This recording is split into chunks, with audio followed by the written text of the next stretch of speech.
এর সঙ্গে প্রধান উপদেষ্টার বৈঠকের পর যৌথ বিবৃতির প্রতিবাদেই মঙ্গলবার সংলাপে অংশ নেয়নি জামায়াত। নির্বাচন হলে গুরুত্ব কমবে জেনেই পছন্দ নয় লন্ডন বৈঠক, বলছে বিএনপি। ভিআইপির কারণে বিমানবন্দরে ফ্লাইট 1 ঘন্টা বন্ধের নির্দেশনা তুলে নেয় কমেছে ভোগান্তি। জনবিচ্ছিন্ন না হয়ে এসএসএফকে নিরাপত্তা নিশ্চিতের আহ্বান প্রধান উপদেষ্টার। হাসিনা জয়ের বিরুদ্ধে রূপপুরে বিদ্যুৎ কেন্দ্র নির্মাণে 1000 কোটি টাকা লোপাটের অভিযোগ। গণপূর্তের চিঠি দুদকের। দুর্নীতির অভিযোগে করিমুল্লাহ সহ 5 জনের বিরুদ্ধে মামলা। করোনার নতুন ভ্যারিয়েন্টের জন্য নেই আলাদা টিকা। কার্যকর আগেরগুলোই ঝুঁকিতে থাকা রোগীদের এখনই নেয়ার পরামর্শ বিশেষজ্ঞের। স্বাস্থ্যবিধি মানায় জোর চিকিৎসকের।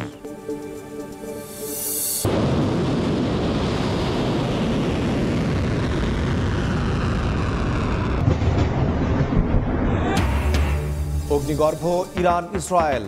এবার তেল আবিবের আকাশ নিয়ন্ত্রণের দাবি বিপ্লবী গার্ডের। তেহরানে অস্ত্র কারখানায় হামলা। সামরিক পদক্ষেপের ইঙ্গিত ট্রাম্পের, পাল্টা হুঁশিয়ারি খামেনির।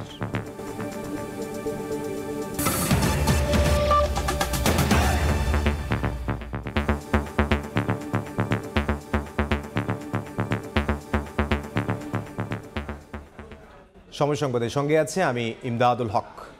বিএনপি সহ কয়েকটি দলের আপত্তির মুখে জাতীয় সাংবিধানিক কাউন্সিল প্রশ্নে এখনো ঐক্যে পৌঁছাতে পারেনি কমিশন। যদিও এনসিপি, জামায়াত সহ বিভিন্ন দল এতে সম্মতি জানিয়েছে।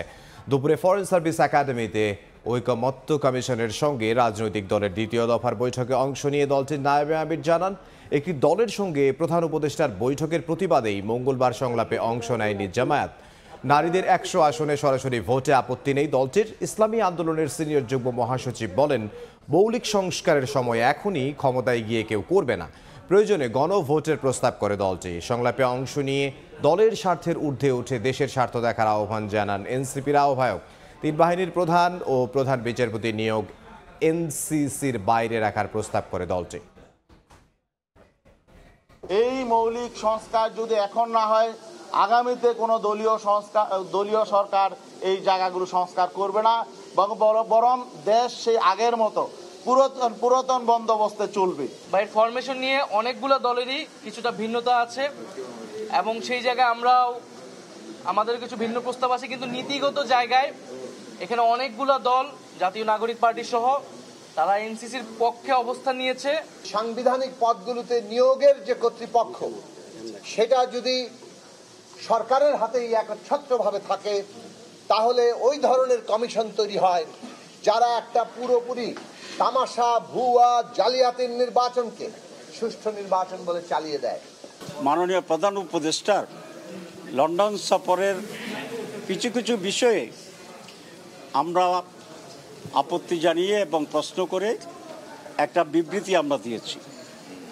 সেই বিবৃতিটাই হচ্ছে ওনার লন্ডন সফরের ব্যাপারে আমাদের অফিসিয়াল স্ট্যান্ড, এবং এটা আমাদের নির্বাহী বৈঠকেই, হাইস্ট বডি যেটা আমাদের অ্যাপেক্স বডি, সেই নির্বাহী বৈঠকের সিদ্ধান্ত ভিত্তিতেই এটা এবং অ্যাপ্রুভালের ভিত্তিতেই সেই স্টেটমেন্ট আমরা দিয়েছি। ফরেন সার্ভিস একাডেমিতে আছেন সহকর্মী স্তানবীর রূপল। আমরা সরাসরি যাব তার কাছে। রূপল, রাষ্ট্র কাঠামো সংস্কারের গঠিত জাতীয় ঐক্যমত্য কমিশনের সঙ্গে রাজনৈতিক দলগুলোর ধারাবাহিক আলোচনা চলছে এবং দ্বিতীয় দফার 3য় দিনের আলোচনা সকাল 11:30টায় শুরু হয় এবং এখনও পর্যন্ত চলছে। মধ্যাহ্নভোজের বিরতি পর্যন্ত আসলে কোনো ঐক্যমত্যে পৌঁছতে পারেনি 29টি রাজনৈতিক দলের নেতারা। তবে 3টি আলোচ্য বিষয় ছিল। সেই 3টি আলোচ্য বিষয়ের মধ্যে একটি আলোচ্য বিষয় নিয়েই সারা দিনভর আলোচনা হয়েছে এবং এখনো পর্যন্ত চলছে। সেটি হচ্ছে জাতীয় সাংবিধানিক কাউন্সিল এবং এনসিসি। এটি একটি নতুন ধারণা এবং সাংবিধানিক যে পদগুলো আছে, নির্বাচন কমিশন থেকে শুরু করে 3 বাহিনীর প্রধান এবং রাষ্ট্রপতি, অ্যাটর্নি জেনারেল, এরকম বেশ কিছু পদ আছে যে পদগুলো সাংবিধানিক পদ। সেই পদগুলোতে এই কাউন্সিল তারা নিয়োগ দেবেন।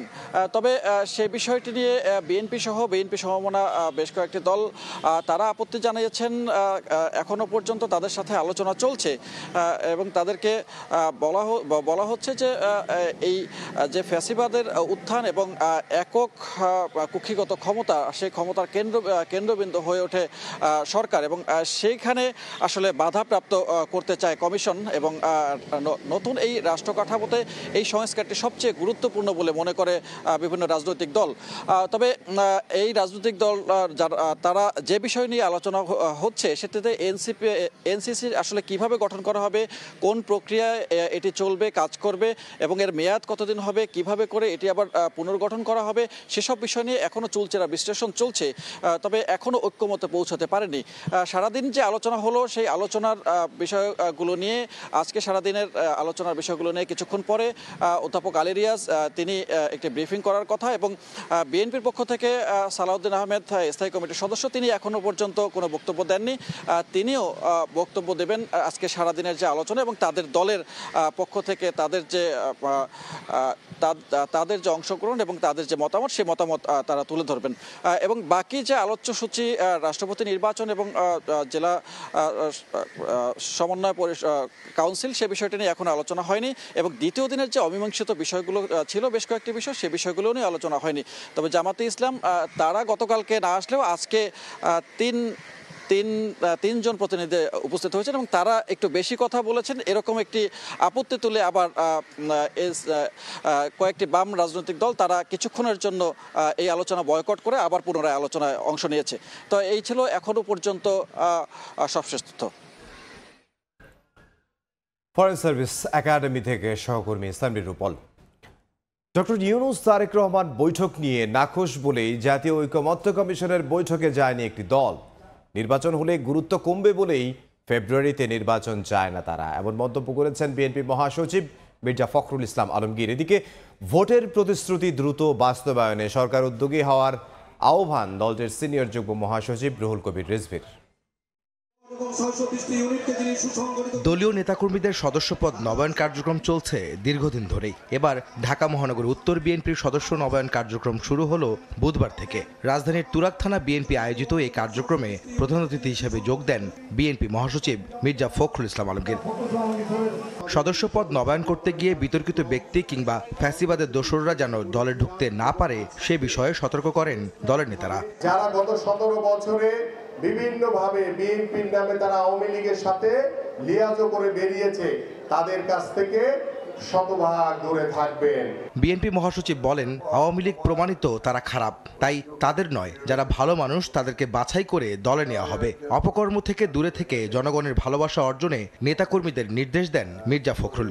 আওয়ামী লীগ কেমন আওয়ামী লীগ প্রমাণিত যে তারা খারাপ মানুষ, তারা ডাকাত, তারা মাফিয়া, তারা দখলদার, তো তাদেরকে আমরা দলে নেব না। কিন্তু যে রাজনীতি করে নাই, কখনো করে নাই, আওয়ামী লীগও করে নাই, কিন্তু ভালো মানুষ, যোগ্যতা আছে, এলাকায় তার গ্রহণযোগ্যতা আছে, এই সব মানুষের কথা আমাদেরকে ভেবে দেখতে হবে। নির্বাচন প্রসঙ্গে মির্জা ফখরুল ইসলাম আলমগীর বলেন, লন্ডন বৈঠক সব মহলে প্রশংসা করালেও একটি দল এতে নাখোশ হয়ে জাতীয় ঐকমত্য কমিশনের বৈঠকে যায়নি। ফেব্রুয়ারিতে নির্বাচন হলে অনেকের গুরুত্ব কমবে বলেই নাখোশ তারা। অনেকের পছন্দ হয় নাই, তারপর নির্বাচন হলেই তাদের বিপদ। এখন নির্বাচন নাই, সুতরাং তাদের অনেক গুরুত্ব আছে।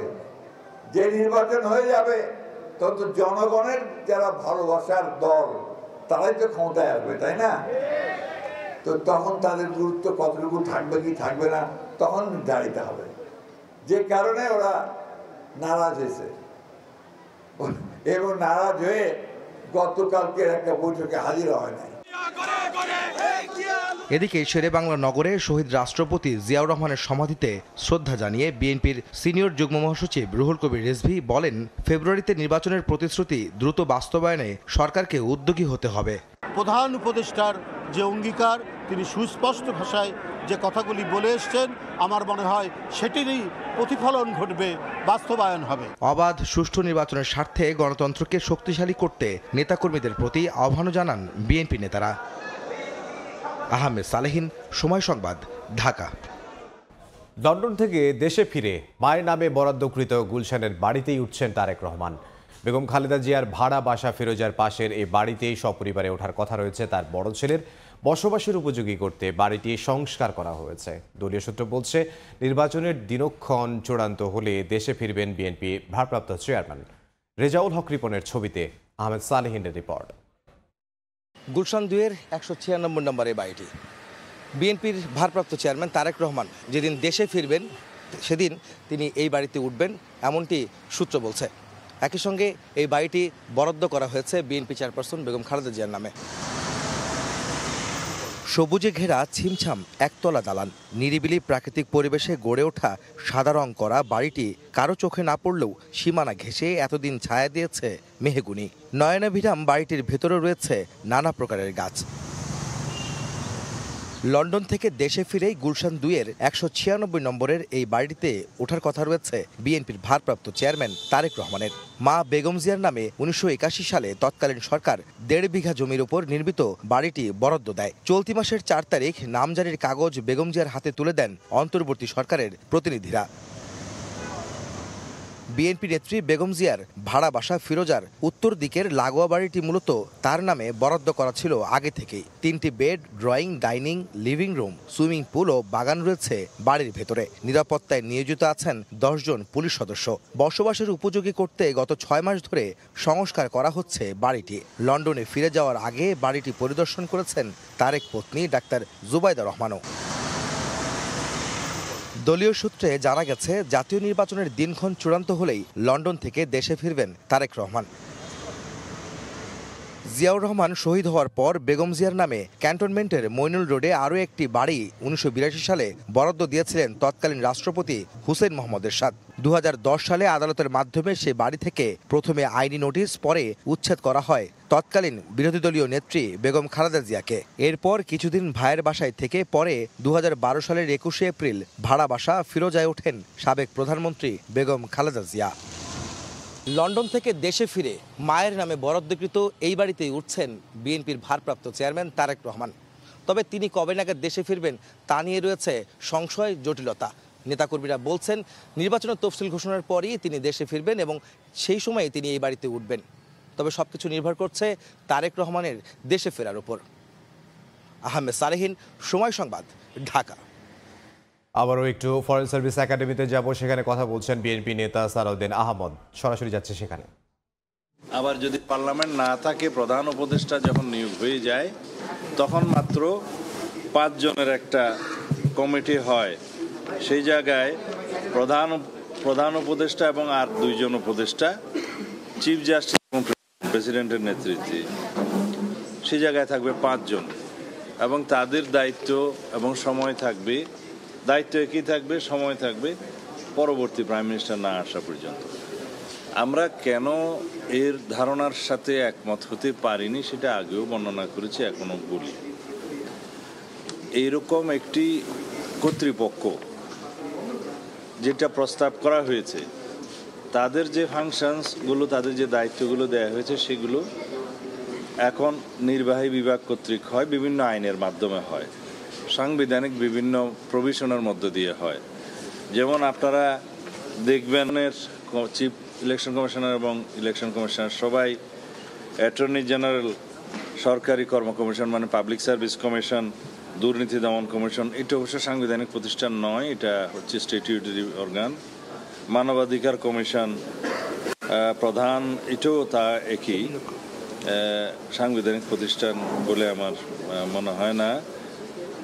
স্থানীয় সরকার কমিশন, এটা অবশ্য অস্তিত্ব নাই, এটা নতুন করে তারা প্রস্তাব করেছে যদি কমিশন হয়। আর প্রতিরক্ষা বাহিনী সমূহের প্রধান এবং আইনের দ্বারা অন্য যে কোনো পদে নিয়োগ, এই হচ্ছে তাদের প্রস্তাবিত দায়িত্ব, ক্ষমতা। আর এই এনসিসি বডিটা রাষ্ট্রপতির কাছে অন্তর্বর্তীকালীন সরকার, বা এখন তো আমরা বলতে পারবো তত্ত্বাবধায়ক সরকার, যেহেতু কনস্টিটিউশনালিটা কোর্টের, হাইকোর্টের রায়ের মধ্য দিয়ে প্রতিষ্ঠিত হয়ে গেছে প্রায়, তবে একটা রিভিউ বাকি আছে, তখন এটা কেয়ারটেকার সরকারই হবে। তো কেয়ারটেকার সরকারের প্রধান উপদেষ্টার নামও এই এনসিসি রাষ্ট্রপতির কাছে প্রস্তাব করবেন।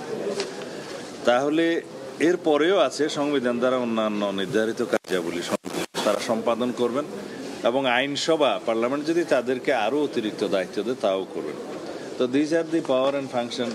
এইটা আমরা প্রশ্ন করতে পারি বা আপনারাও প্রশ্ন করতে পারেন, এত দায়িত্ব, এত ক্ষমতা, এত নিয়ম, কিন্তু তাদের অ্যাকাউন্টেবিলিটিটা কোথায়? জবাবদিহিতা আছে? নাই। যদি অথরিটি থাকে, পাওয়ার ফাংশন থাকে, কিন্তু অ্যাকাউন্টেবিলিটি থাকে না, সেই রকম কোনো প্রতিষ্ঠানের প্রতি আমরা ডেমোক্রেটিক পার্টি হিসেবে সমর্থন জানাতে পারি না। ফরেন সার্ভিস একাডেমিতে কথা বলছেন বিএনপির স্থায়ী কমিটির সদস্য সালাউদ্দিন আহমদ। আমরা সরাসরি ছিলাম সেখানে। স্বাস্থ্য পরীক্ষার জন্য সন্ধ্যায় রাজধানীর এভার কেয়ার হাসপাতালে নেওয়া হবে বেগম খালেদা জিয়াকে। এই মুহূর্তে বিএনপি চেয়ারপারসনের গুলশানের বাসভবনের সামনে আছেন সহকর্মী সাথীলা শারমিন। সরাসরি যাব তার কাছে। সাথীলা, বিএনপি চেয়ারপারসন বেগম খালেদা জিয়ার এই বাসার সামনে এখন আমরা নেতাকর্মীদের বেশ কিছু ভিড় দেখতে পাচ্ছি। এই নেতাকর্মীদের আসলে ভিড়ের কারণটি সেটি হচ্ছে যে বেগম খালেদা জিয়া যেহেতু দীর্ঘদিন ধরেই অসুস্থ ছিলেন, লন্ডনে গিয়ে চিকিৎসার পরে তিনি বেশ সুস্থ হয়ে এসেছেন।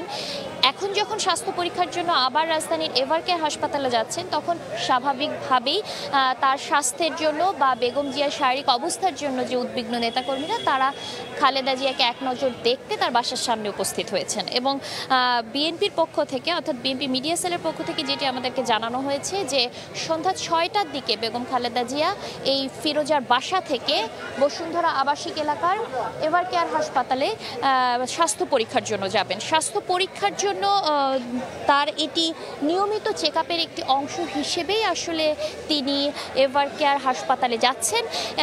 তার যে লন্ডনে যে চিকিৎসকরা ছিলেন, অর্থাৎ লিভার বিশেষজ্ঞ ছিলেন, তাদের যে ধরনের ব্যবস্থাপত্র, সেই ব্যবস্থাপত্র অনুযায়ী এখন এভার কেয়ার হাসপাতালের চিকিৎসকদের একটি টিম এবং খালেদা জিয়ার ব্যক্তিগত যে চিকিৎসক যারা আছেন তাদের সমন্বয়ে একটি টিম যৌথভাবে কিন্তু খালেদা জিয়ার স্বাস্থ্য পরীক্ষা এবং তার স্বাস্থ্যগত বিষয়গুলো দেখভাল করছেন। আমরা জানিয়ে রাখতে চাই সেটি হচ্ছে যে এর আগে ৬ মে তিনি লন্ডন থেকে চিকিৎসা নিয়ে দেশে ফিরেছিলেন। তার সঙ্গে ফিরেছিলেন তার ২ পুত্রবধূ এবং তারা যখন খালেদা জিয়া যখন দেশে এসেছিলেন তখন তিনি কিন্তু তার নেতাকর্মী সহ সাধারণ মানুষের উষ্ণ অভ্যর্থনায় স্বাগত জানিয়েছিল মানুষ তাকে। এবং সেই যে মানুষের যে জমায়েত, যে লাখ লাখ মানুষের জমায়েত হয়েছিল, সেই বিষয়টি কিন্তু এখনো হয়তো মনে আছে দর্শক আপনাদের। এর আগে যে বিষয়টি সেটি হচ্ছে যে ৪ মাস তিনি লন্ডনে ছিলেন তার স্বাস্থ্য চিকিৎসার জন্য, এবং এই চিকিৎসার বিষয়ে ১৭ দিন তিনি হাসপাতালে ছিলেন দ্য লন্ডন হসপিটালে। এবং হসপিটালে থাকার পরে আসলে তিনি বড় ছেলে অর্থাৎ বিএনপির যে ভারপ্রাপ্ত চেয়ারম্যান তারেক রহমানের বাসায় অবস্থান করছিলেন। এই সময় তারেক রহমান এবং তার যে স্ত্রী জোবায়দা রহমান, তার যে ছোট ছেলের পুত্রবধূ, তিনিও কিন্তু খালেদা জিয়ার সঙ্গে ছিলেন। এবং এই যে তার স্বাস্থ্যের যে উন্নতির ব্যাপারগুলো আসলে তখন বিএনপির পক্ষ থেকে জানানো হয়েছিল। তখন বলা হয়েছিল যে বাংলাদেশে থেকে আসলে এই বিশেষজ্ঞ দলের তত্ত্বাবধানে তিনি যথেষ্টই সুস্থ থাকবেন এবং তারই অংশ হিসেবে আজকে স্বাস্থ্য পরীক্ষার জন্য এভার কেয়ার হাসপাতালে খালেদা জিয়া যাচ্ছেন। গুলশান থেকে সাথীলা শারমিন। ভিআইপি ফ্লাইটের জন্য হযরত শাহজালাল আন্তর্জাতিক বিমানবন্দরে ১ ঘন্টা সব ধরনের বিমান চলাচল বন্ধ থাকার নির্দেশনা বাতিল করায় জনভোগান্তি কমেছে। সকালে স্পেশাল সিকিউরিটি ফোর্সের প্রতিষ্ঠাবার্ষিকীতে কথা বলেছেন প্রধান উপদেষ্টা। তার প্রত্যাশা, জনবিচ্ছিন্ন না হয়ে জনসংযোগের ভিত্তিতে দায়িত্ব পালন করবে special security force. Special security force SSF এর ৩৯তম প্রতিষ্ঠা বার্ষিকীর অনুষ্ঠানে যোগ দেন ডক্টর মোহাম্মদ ইউনুস। বুধবার সকালে তার কার্যালয়ে আয়োজন করা হয় প্রধান উপদেষ্টার দরবার। এতে কয়েকজন উপদেষ্টা, সেনাপ্রধান জেনারেল ওয়াকারুজ্জামান সহ ৩ বাহিনীর ঊর্ধ্বতন কর্মকর্তারা যোগ দেন। প্রধান অতিথির বক্তব্যের শুরুতে সাম্প্রতিক সময়ে এসএসএফের সার্বিক নিরাপত্তার বিষয়ে গৃহীত পদক্ষেপের প্রশংসা করেন প্রধান উপদেষ্টা। অতীতে শাহজালাল আন্তর্জাতিক বিমানবন্দরে ভিআইপি ফ্লাইটের জন্য 1 ঘণ্টা সব ধরনের বিমান চলাচল বন্ধের নির্দেশনা অন্তর্বর্তী সরকার বাতিল করায় জনভোগান্তি কমবে বলে আশাবাদ ব্যক্ত করেন তিনি। অতীতে শাহজালাল আন্তর্জাতিক বিমানবন্দরে ভিআইপি ফ্লাইটের জন্য প্রায় 1 ঘণ্টা সকল ফ্লাইট অপারেশন বন্ধ থাকত। এতে অনেক ধরনের জটিলতার সৃষ্টি হতো। আমি এই নিষেধাজ্ঞা তুলে দিয়েছি। এতে সাধারণ যাত্রীদের ভোগান্তি লাঘব হবে, কিন্তু এসএসএফ এর দায়িত্ব বেড়ে গিয়েছে। আমি মনে করি জনবিচ্ছিন্ন না হয়ে বরং জনসংযোগ ও নিরাপত্তার মেলবন্ধনের মাধ্যমেই এসএসএফ তার উপর অর্পিত সকল দায়িত্ব সফলতার সঙ্গে পালন করে যাবে। আধুনিক প্রযুক্তি ও তথ্য আদান প্রদান খুব সহজ হওয়ায় শতভাগ নিরাপত্তা নিশ্চিত করা চ্যালেঞ্জিং মন্তব্য করে বিশেষ এই বাহিনীর সদস্যদের রাজনৈতিক মতাদর্শের ঊর্ধ্বে থেকে দায়িত্ব পালনের আহ্বান জানান তিনি। প্রিয় এসএসএফ সদস্যবৃন্দ, রাষ্ট্রঘোষিত ভিআইপিদের নিরাপত্তা প্রদানে পেশাগত দক্ষতা অর্জনের পাশাপাশি চারিত্রিক দৃঢ়তা, উন্নত শৃঙ্খলা, সততা, দায়িত্বশীলতা এবং মানবিক গুণাবলীর বিষয়সমূহ গুরুত্বের সাথে বিবেচনা করতে হবে এবং সকল ধরনের রাজনৈতিক মতাদর্শের ঊর্ধ্বে থেকে পেশাদারিত্বের সাথে কাজ করে যেতে হবে। এসএসএফের প্রশিক্ষণ, অস্ত্র ও সরঞ্জামাদি আধুনিকায়নের প্রক্রিয়া চলমান আছে জানিয়ে প্রধান উপদেষ্টা বলেন, বাহিনীর সক্ষমতা বৃদ্ধির জন্য ইনডোর ফায়ার রেঞ্জ আগামী মাসে চালু করা হবে। খুব শীঘ্রই এসএসএফ তাদের 12 বছরের পুরাতন বিএইচএফ রেডিও কমিউনিকেশন সিস্টেম পরিবর্তন করে সর্বশেষ মডেলের ইউএইচএফ রেডিও কমিউনিকেশন সিস্টেম সংযোজন করবে। আমি জেনে খুশি হয়েছি যে এসএসএফ এর অত্যাধুনিক ইনডোর ফায়ারিং রেঞ্জের কাজ প্রায় সমাপ্ত এবং আগামী মাস থেকে এটা ব্যবহার করা সম্ভব হবে। বক্তব্যে ভিআইপিদের নিরাপত্তা দেওয়ার নামে সাধারণ মানুষের যেন ভোগান্তি না হয় সেদিকে খেয়াল রাখতে এসএসএফ সদস্যদের প্রতি নির্দেশনা দেন প্রধান উপদেষ্টা। নাজমুস সালেহী, সময় সংবাদ, ঢাকা। দেশের বাইরের খবর, পাল্টাপাল্টি হামলায় অগ্নিগর্ভ ইরান ও ইসরায়েল। মার্কিন প্রেসিডেন্ট তেহরানের আকাশসীমা নিয়ন্ত্রণ নেয়ার দাবির পর ইসরায়েলের আকাশসীমা নিয়ন্ত্রণের পাল্টা ঘোষণা দিয়েছে ইরান। তেল আবিবে বিমান ঘাঁটিতে হামলার পর তেহরানে অস্ত্র কারখানায় পাল্টা হামলা হয়েছে। এদিকে ইসরায়েলের সঙ্গে যৌথভাবে ইরানের পারমাণবিক স্থাপনায় হামলার ইঙ্গিত দিয়েছেন ডোনাল্ড ট্রাম্প। তার হুমকির পর সরাসরি যুদ্ধ শুরুর ঘোষণা দিয়েছেন আয়াতুল্লাহ আলী খামেনি।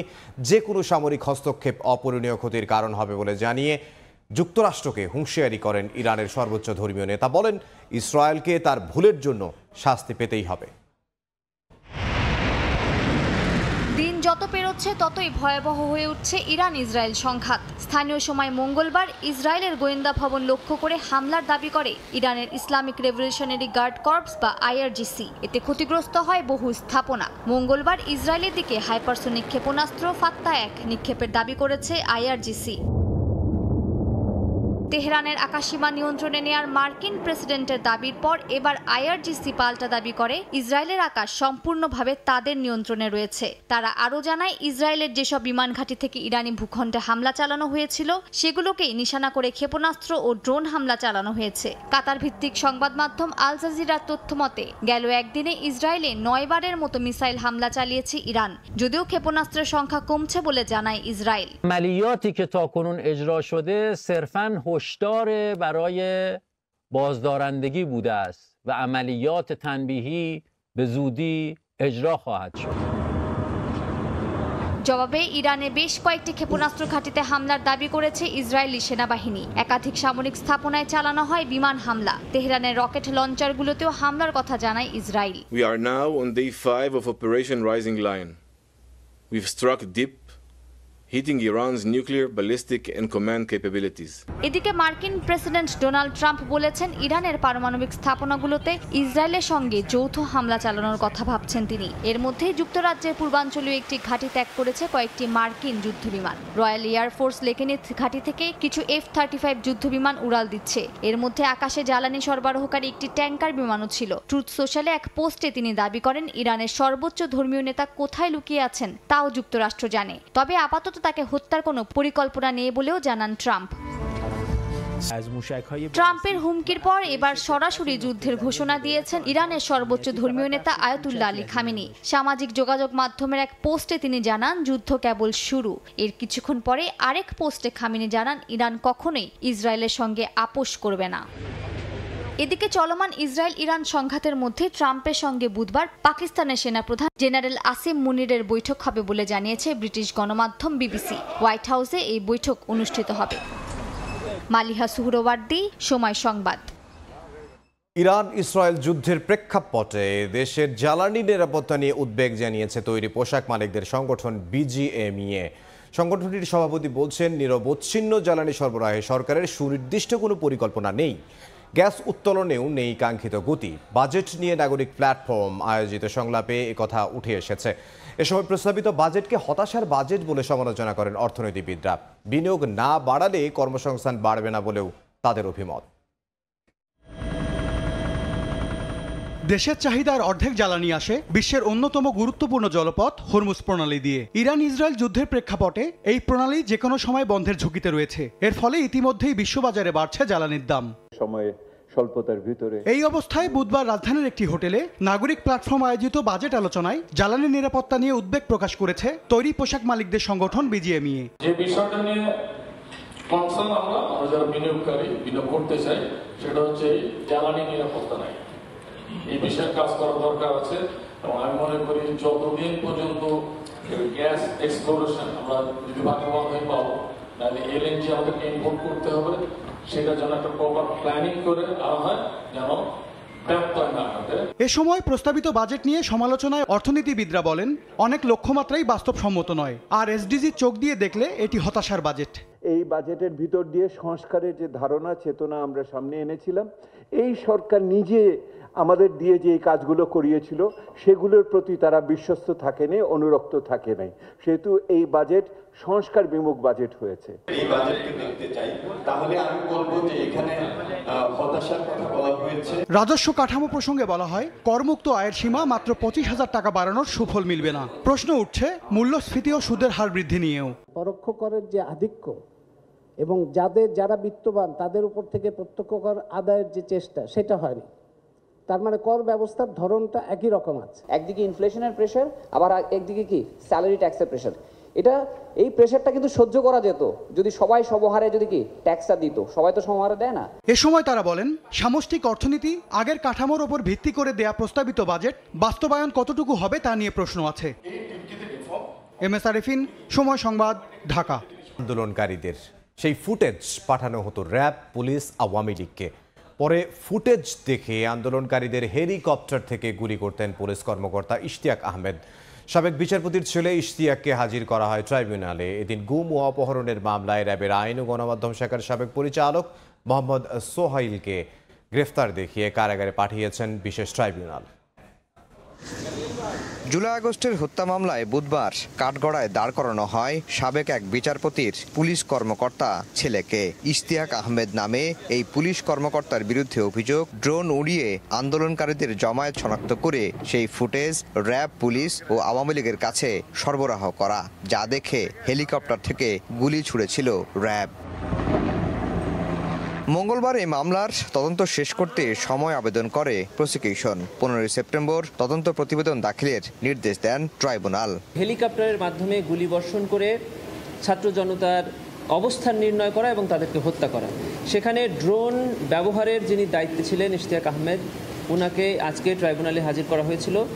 আমরা এই মামলায়ও তদন্ত প্রতিবেদন দাখিলের জন্য তদন্ত সংস্থার আবেদনের প্রেক্ষিতে সময় চেয়েছি। ট্রাইব্যুনাল সময়ের আবেদন মঞ্জুর করেছে। এদিন গুম ও অপহরণের মামলায় র্যাবের আইন ও গণমাধ্যম শাখার সাবেক পরিচালক মোহাম্মদ সোহাইলকে গ্রেফতার দেখিয়ে কারাগারে পাঠান বিশেষ ট্রাইব্যুনাল। প্রসিকিউশন বলছে, এক ব্যক্তিকে 47 দিন গুম করে রাখার অভিযোগে তাকে গ্রেফতার দেখানো হয়েছে। 2012 সালের দিকে একজন সিভিলিয়ানকে গ্রেফতার করে তার উপরে অমানসিক নির্যাতন করে তাকে দীর্ঘদিন গুম রেখে তাকে মিথ্যা মামলায় কারাগারে প্রেরণ করা।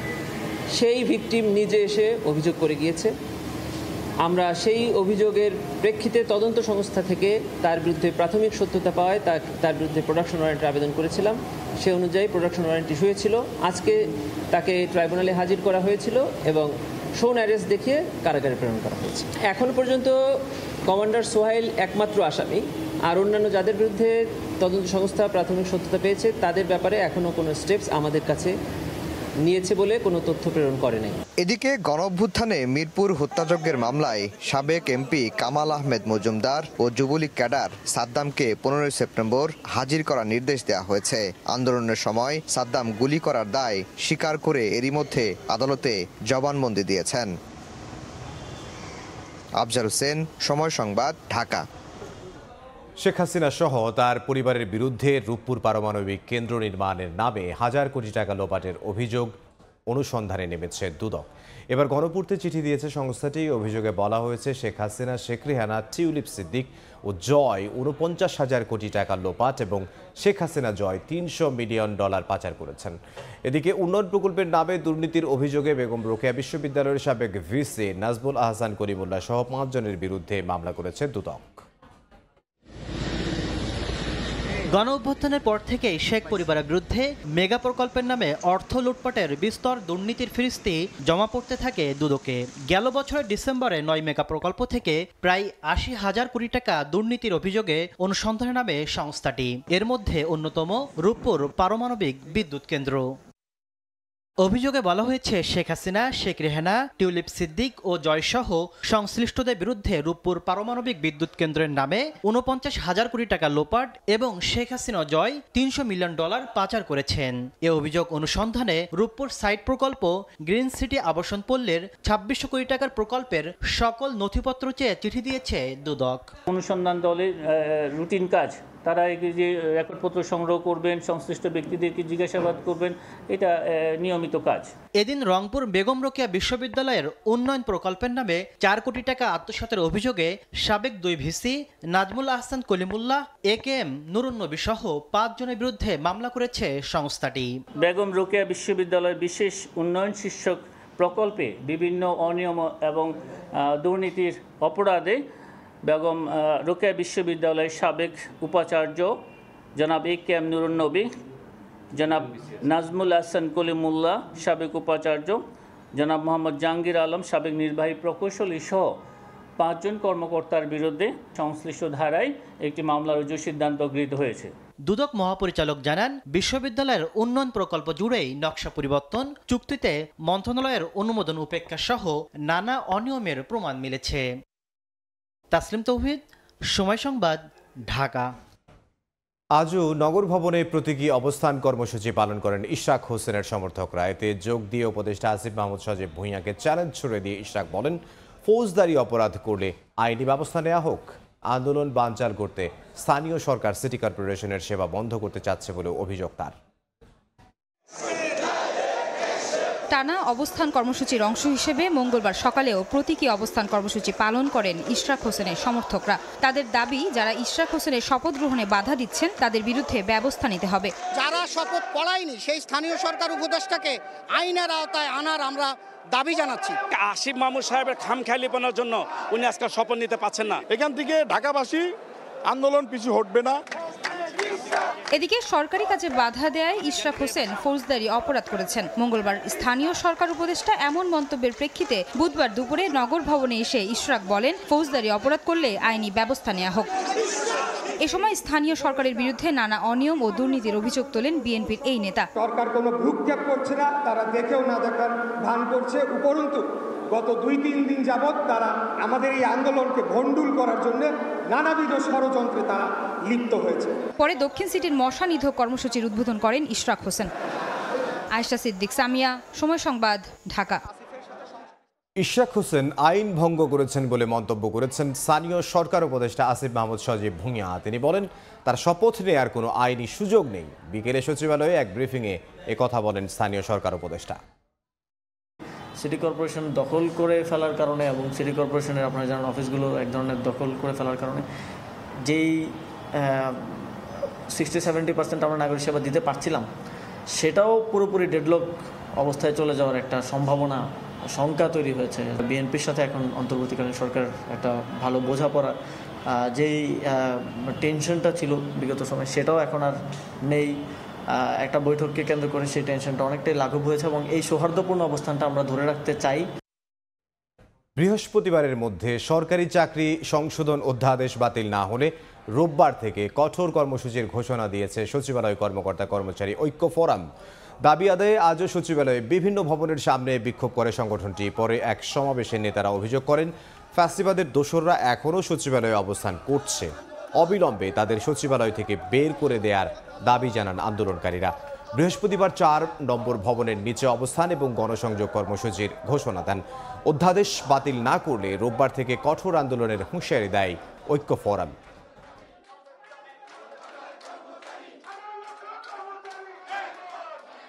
আমরা কিচ্ছু মানতে চাই না, আমরা এটা বাতিল চাই। এখনো আমরা কোনো ডাক পাইনি। এই জন্য আমরা আজকে এই মিডিয়ার মাধ্যমে সারা বাংলাদেশের 18 লক্ষ কর্মকর্তা কর্মচারীর কাছে আমরা এই আন্দোলনকে আরো তীব্র থেকে তীব্রতর এবং এটা এক সময় যাতে আন্দোলনের গণজোয়ারে পরিণত হয় সেই ব্যবস্থা করব ইনশাআল্লাহ। টানা বৃষ্টিতে চট্টগ্রাম ও খুলনায় নিচু এলাকায় সৃষ্টি হয় জলাবদ্ধতা। এতে ভোগান্তিতে পড়েন স্কুল কলেজগামী শিক্ষার্থী সহ কর্মজীবী মানুষ। এদিকে মৌসুমি বায়ুর প্রভাবে 22 জুন পর্যন্ত বৃষ্টির পূর্বাভাস দিয়েছে আবহাওয়া অফিস।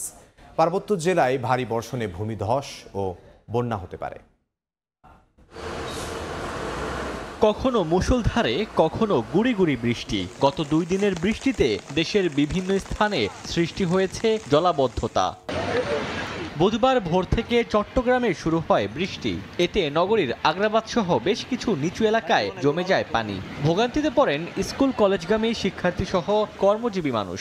ক্ষতির মুখে পড়ে যানবাহন। সকাল 9টা থেকে 24 ঘন্টায় 55 মিলিমিটার বৃষ্টিপাত রেকর্ড করে আবহাওয়া অধিদপ্তর। বৃষ্টিটা একটু হইলেই আগ্রাবাদ পৌঁছে পানি, এটা ডেভেলপ হওয়া দরকার, সিটি কর্পোরেশন দেখা দরকার। রাস্তা ভাঙ্গা, তারপর অসার লাইনে কাটে মুটে সব রাস্তা নষ্ট করে দিয়েছে। ভোর থেকে টানা বৃষ্টিতে ঘণ্টাখানেকের মধ্যে খুলনা শহরের পিটিআই মোড়, রয়্যাল মোড় সহ বেশ কিছু এলাকায় জমে যায় পানি। ড্রেনেজ ব্যবস্থা উন্নয়ন না হওয়ায় ক্ষুব্ধ নগরবাসী। এখানে একটু বৃষ্টি উঠলে পানিতে তলিয়ে যায়। পানির মধ্যে গাড়ি চালাতে গেলে আমাদেরও কষ্ট হয়, উবড়ি জুবড়ি খাইয়ে ভর্তি হয়, দেখা গেল একটা অ্যাক্সিডেন্ট হয়ে যায়। সামান্য বৃষ্টিতেই বেনাপোল স্থলবন্দরে হাঁটু জল। এতে পণ্য খালাসে বেগ পেতে হয় আমদানিকারকদের। পানি দেওয়ার তো লাইন নেই, তাই এই কারণে পানির ভিতরে জমে দিয়েছে। পণ্য খালাস করতে খুব কষ্ট হচ্ছে, অনেক কাজ বন্ধ পড়ে আছে। এদিকে আবহাওয়া অফিস বলছে, মৌসুমী বায়ু সক্রিয় থাকায় সারা দেশে থেমে থেমে বৃষ্টি হচ্ছে। চট্টগ্রাম সহ পার্বত্য জেলায় ভারী বর্ষণে ভূমিধস ও বন্যার পূর্বাভাস দেওয়া হয়েছে। বৃষ্টিপাত ঢাকা সহ সারা বাংলাদেশে আরো 2 থেকে 3 দিন অব্যাহত থাকবে। বৈরী আবহাওয়ায় পায়রা বন্দরে 3 নম্বর সতর্ক সংকেত দিয়েছে আবহাওয়া অধিদপ্তর। ওমর ফারুক, সময় সংবাদ। চোখ রাঙাচ্ছে করোনার নতুন ভ্যারিয়েন্ট। করোনার নতুন ধরনের জন্য কোনো টিকা আবিষ্কার হয়নি জানিয়ে চিকিৎসকরা বলছেন, এখনও কার্যকরী আগের টিকাগুলোই। বলছেন, এখনই গণহারে টিকা না নিয়ে জোর দিতে হবে প্রতিরোধে। সংক্রমণ ঠেকাতে স্বাস্থ্যবিধি মানা সহ ঝুঁকিতে থাকা ব্যক্তিদের টিকা নেওয়ার পরামর্শ স্বাস্থ্য বিশেষজ্ঞদের। মনির হোসাইনের রিপোর্টে বিস্তারিত। নতুন ভ্যারিয়েন্ট নিয়ে আবারও চোখ রাঙাচ্ছে করোনা ভাইরাস। বাড়ছে শনাক্ত আর মৃত্যুর সংখ্যা। 5 বছর আগে বিশ্বজুড়ে ভয়াবহ রূপ নেয়া এ ভাইরাসের দাপট মাঝখানে কমলেও চলতি বছর আবারও মাথা চাড়া দিচ্ছে। দেশে এবছর শনাক্তের সংখ্যা দাঁড়িয়েছে 331 জনে, আর এখন পর্যন্ত প্রাণ হারিয়েছেন 7 জন। নতুন এ ভ্যারিয়েন্টের অধিক হারে সংক্রমণ ঠেকাতে স্বাস্থ্যবিধি মানা সহ ঝুঁকিতে থাকা রোগীদের টিকা নেয়ার পরামর্শ দেন বিশেষজ্ঞরা। আর চিকিৎসকরা বলছেন, এখনই গণহারে টিকা না নিয়ে জোর দিতে হবে প্রতিরোধে। নতুন ধরনের জন্য এখনও নতুন কোনো টিকা আবিষ্কার হয়নি জানিয়ে তারা বলছেন, এখন পর্যন্ত কার্যকরী আগের টিকাগুলোই। It can protect very effectively, হয়তো 100% না, কিন্তু কিছু পর্যায়ে অবশ্যই ভ্যাকসিন প্রিভেন্ট করবে এবং সিভিরিটি প্রিভেনশনও ইট হেল্পস। যদি এরকম rapid antigenic shift and drift হয় তখন কিন্তু এই ভ্যাকসিনে হয়তো কার্যকরী নাও হতে পারে। ভ্যাকসিন তো অলওয়েজ হেল্পফুল, এবং নিউ ভ্যারিয়েন্ট যদি হয় হয়তো নিউ ভ্যাকসিনের প্রয়োজন হবে। রাইট নাও যেটা করতে হবে, আদার দেন ভ্যাকসিন, আমাদের মাস্ক পরিধান করতে হবে, আমাদের সাবান পানি দিয়ে হাত ধোয়ার প্র্যাকটিস করতে হবে। এদিকে স্বাস্থ্য অধিদপ্তরের সংক্রামক রোগ নিয়ন্ত্রণ শাখার পরিচালক অধ্যাপক ডাক্তার হালিমুর রশিদ জানান, পর্যাপ্ত টিকার মজুদ আছে এখনও। যাদের টিকার প্রয়োজন সিভিল সার্জন অফিস থেকেই নিতে পারবেন। টিকার সরবরাহ মোটেই কম না। আমাদের এখনও 17,20,000 টিকা 64টা সিভিল সার্জন অফিসে দেওয়া আছে, যেটা নিচ্ছে না লোকজন। এখন গণহারে টিকা নেওয়ার আমাদের অ্যাডভাইস না। আমাদের অ্যাডভাইস হলো 18 বছরের বেশি বয়স, যে একবারও নেয় নাই সে নেবে, যে প্রেগনেন্ট সে একটা ডোজ নেবে, যার বয়স 65-র উপরে সাথে কোমরবিডিটি আছে, হ্যাঁ, সে যদি গত 6 মাস আগে নিয়ে থাকে, 6 মাস যদি পার হয়ে যায় সে নেবে। আর বাকি যারা আছে আমরা টিকা নেওয়া হেলদি 18 থেকে 65 বছর কিন্তু টিকা নেওয়া আছে, তাদের যদি 1 বছর পার হয়ে যায় তাহলে একটা ডোজ দিবে। বিশ্বের যেসব দেশে করোনার নতুন নতুন ভ্যারিয়েন্ট ছড়াচ্ছে সেসব দেশেও এখনও গণহারে টিকা কার্যক্রম শুরু হয়নি বলেও মন্তব্য করেন চিকিৎসকরা। মনির হোসাইন, সময় সংবাদ, ঢাকা। ন্যাশনাল ক্রিকেট স্টেডিয়ামে আছেন সহকর্মী তারেক হাসান শিমুল। ম্যাচের সবশেষ খবর জানবো, সরাসরি যাবো তার কাছে। বৃষ্টিটা নিশ্চয়ই একেবারে যদি বলি যে শ্রীলঙ্কার জন্য পয়া হয়ে এসেছে, কারণ যে দুজন সেট ব্যাটসম্যান আমরা যেমনটা দেখছিলাম, মুশফিকুর রহিম এবং কি লিটন দাস যেভাবে আসলে ব্যাটিং করছিলেন, তারা কিন্তু আসলে ওই বৃষ্টির বাধার পর সেভাবে আর ব্যাটিংটা চালিয়ে যেতে পারেনি। 163 রানে মুশফিকুর রহিম আউট হয়ে ফিরেছেন। তারপর লিটন দাসও তার ইনিংসটাকে লম্বা করতে পারেননি, 90 রানে ফিরেছেন। একেবারে লিটনের কথা যদি বলি, এর আগে 98, 88, 90, 94, 96 রানে আসলে তিনি আউট হয়েছেন। আজকের দিন তো নার্ভাস 90-তে এসে একটা সুইপ খেলতে গিয়ে কিন্তু উইকেট কিপারের হাতেই ক্যাচটা উঠেছে, তার গ্লাভসে লেগে মূলত ক্যাচ উঠে। বলা চলে যে কিছুটা লাগাম টেনে ধরার চেষ্টা করছে শ্রীলঙ্কা। 450 রান কিন্তু পার করেছে বাংলাদেশ দল। সেই জায়গা থেকে আসলে বলতে হয় যে বাংলাদেশ সকাল থেকে শান্তর আউট হওয়ার পরে লিটন এবং কি মুশফিক মিলে যে পার্টনারশিপটা গড়েছিলেন, সেই পার্টনারশিপটা যে স্বপ্ন দেখাচ্ছিল বড় স্কোরের, অর্থাৎ সেটা নিঃসন্দেহে একটা ভালো স্কোর তো দাঁড় করিয়েছে বাংলাদেশ দল। 500, 550-র দিকে হয়তো বা তারা টেনে নিয়ে যাওয়ার যেই স্বপ্নটা ছিল কিছুটা হলেও কঠিন হয়ে যাবে, কারণ একমাত্র স্বীকৃত ব্যাটসম্যান কিন্তু এখন জাকের আলী অনেক, লিটন দাসের পরে, আর তাছাড়া নাঈম হাসান তার সঙ্গে সঙ্গ দিচ্ছেন। এখন আসলে দেখার বিষয় হচ্ছে তারা কতটুকু কাজে লাগাতে পারেন এই সময়টা। পাশাপাশি বলতে হয় যে উইকেটটার চরিত্রটাও কিন্তু বেশ খানিকটা বোলারদের পক্ষে কথা বলছেন। যেহেতু বৃষ্টি হয়েছে, কিছুটা স্লো হয়ে এসেছে, উইকেট ঢাকা ছিল অনেকক্ষণ কাভারে, যে কারণে কিন্তু উইকেটের চরিত্রটা বদলেছে। মাঝে কিন্তু বৃষ্টির বাধায় প্রায় 40 থেকে 50 মিনিটের মতো খেলা বন্ধ ছিল, এবং কি ম্যাচের যে ডিউরেশন সেটাও কিন্তু কমে এসেছে। আজকের দিনে খেলা প্রায় এখন থেকে আর মাত্র যদি হিসেব করি যে 15 থেকে 20 ওভারের মতো খেলা বাকি রয়েছে। বৃষ্টির কারণে খানিকটা সময় বন্ধ ছিল। বৃষ্টির আবহাওয়ার এই সংখ্যাটা ছিল, এবং কি পরবর্তী যে 3 দিন রয়েছে সেই পরবর্তী 3 দিনের মধ্যে এই ধরনের আসলে পরিস্থিতির মধ্যে পড়তে হবে, এবং এই পরিস্থিতির মধ্য দিয়ে আসলে যেতে হবে। যদি বাংলাদেশ তাদের যে লক্ষ্যটা দাঁড় করেছে বড় একটা স্কোর দেওয়ার, সেক্ষেত্রে 500 কিংবা 550 রানের একটা স্কোর যদি দিতে পারে প্রথম ইনিংসে, সেক্ষেত্রে কিন্তু বাংলাদেশ আপার হ্যান্ডে থাকবে, বোলারদের উপর বড় দায়িত্ব থাকবে। তখন বোলাররা যদি তাদের কাজটা করতে পারে, নিশ্চয়ই গল টেস্টে একটা ভালো কিছুর স্বপ্ন বাংলাদেশের দর্শকরা দেখতেই পারে। তো গল থেকে আমার কাছে এই ছিল সবশেষ খবর। শ্রীলঙ্কা থেকে সহকর্মী তারেক হাসান শিমুল জানাচ্ছিলেন গল টেস্টের খবর। এই পর্যায়ে শীর্ষ সংবাদ জানিয়ে দিচ্ছে আরও একবার। জামায়াত এনসিপি রাজি হলেও জাতীয় সাংবিধানিক কাউন্সিলে আপত্তি বিএনপির। ইউনূস তারেক বৈঠকের পর যৌথ বিবৃতি দেয়ায় বিব্রত বিভিন্ন দল, বললেন আবু তাহের। ভিআইপির কারণে বিমানবন্দরে ফ্লাইট 1 ঘন্টা বন্ধের নির্দেশনা তুলে নেয়ায় কমেছে ভোগান্তি। জনবিচ্ছিন্ন না হয়ে এসএসএফকে নিরাপত্তা নিশ্চিতের আহ্বান প্রধান উপদেষ্টার।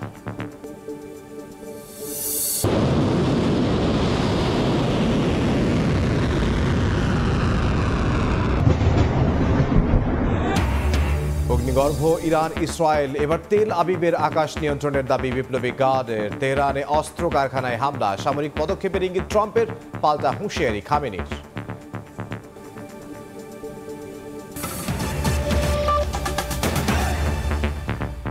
এই ছিল সময় সংবাদের, সঙ্গে থাকুন সময়ের।